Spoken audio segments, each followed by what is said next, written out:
আসসালামু আলাইকুম বরাবর লাইফস্টাইল থেকে আমি মাকসুদা। তো আজকে তোমাদের দেখাবো আমাদের জামে মসজিদ মানে ঈদগাহ ময়দান। আমাদের এলাকার যে ঈদগাহ ময়দান সেই ঈদগাহ ময়দানের সামনে দিয়ে আমরা যাচ্ছিলাম।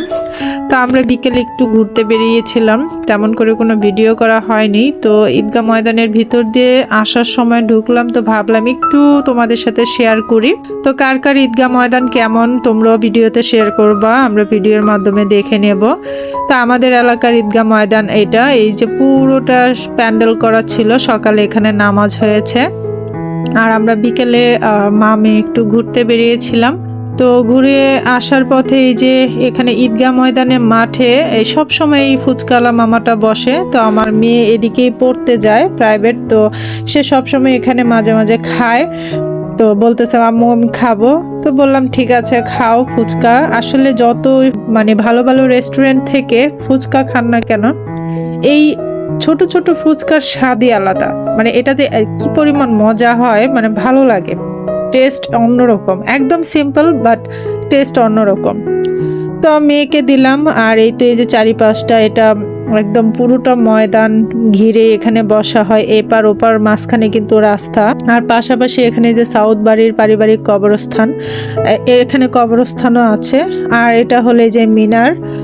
তো আসলে জায়গাটা ভালো, খারাপ না, খুবই খোলামেলা। আর এর পাশে কিন্তু আবার মেলার মাঠ আছে, যা এখানকার স্থানীয় মেলার মাঠ সরকারি। তো এখানে এখন মেলা হয় না, কারণ পানিতে অনেক ভরে থাকে, এখানে আর নিয়মিত মেলাটা হয় না। তো যাই হোক, মেয়ে বসেছে, এই তো ফুচকার জন্য বসে আছে। আসলে ফুচকা দেখে আমিও লোভ সামলাতে পারিনি, প্রথম তো বলেছি খাবো না, পরবর্তীতে মেয়ের সাথে আমিও খেয়েছি, মানে আমিও আলাদা করে এক প্লেট খেয়েছি।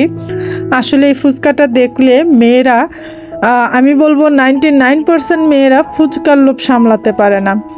তো সেই 1%ও আছে কিনা সেটাও জানি না, কিন্তু মানে এই খাবারটা এত পরিমাণ পছন্দ। তো যাই হোক, মা মেয়ে ফুচকা খেয়ে আবার আমরা চলে আসবো এখান থেকে। তার আগে এখনো কিন্তু আমি নেইনি, আমার মেয়ে আমাকে সাধতেছে আম্মু একটা খাও। ভাবলাম একটা খাইলে তো পেট ভরবে না, থাক আমিও এক প্লেট খাই। তো পরবর্তীতে আমিও এক প্লেট খেয়েছি। তো এই ফুচকাগুলা আসলে যে ভয়েস দিচ্ছি এখন আমার মুখে পানি চলে আসছে। ফুচকা এত পরিমাণ মজা লাগে, আর এটা এত পরিমাণ মুচমুচে ছিল, মানে খুব মানে ভালো লেগেছে। এই মামার ফুচকাগুলা, মুড়ি ফুচকা খুবই ভালো। তো এই তো আমাদের ঈদগাহ ময়দান আপনাদের সাথে একটু করে শেয়ার করলাম। আজকে ঈদের দিন একটু ঘোরাফেরা শেয়ার করলাম, আশা করি আপনাদের ভালো লাগবে। আর আপনারা কে কোথায় ঘুরতে গিয়েছেন সেটাও জানাবেন।